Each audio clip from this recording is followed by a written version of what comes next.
Kung araw ng Kagitingan ay ginawa natin ngayong araw instead of April 9 dahil pumatak po na by the welcome remarks from Bataan Governor Ted Garcia. Veteranong nasa piling natin ngayong umaga na pinagkakautangan natin ang ating buhay at kalayaan, bigyan po natin sila ng isang masigabong palakpakan.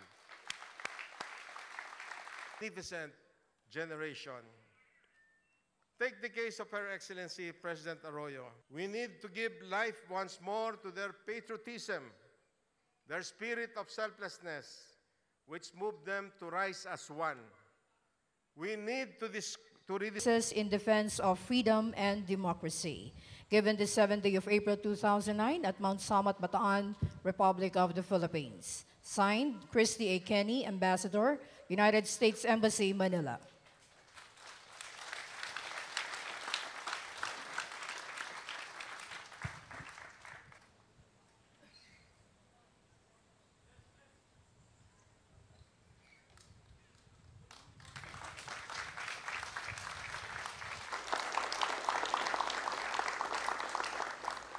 Every year, we meet on this hallowed ground to remember the heroes who sacrificed in the name of freedom.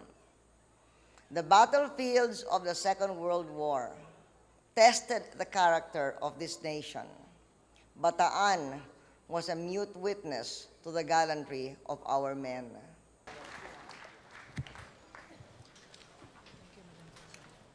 Thank you, Madam President.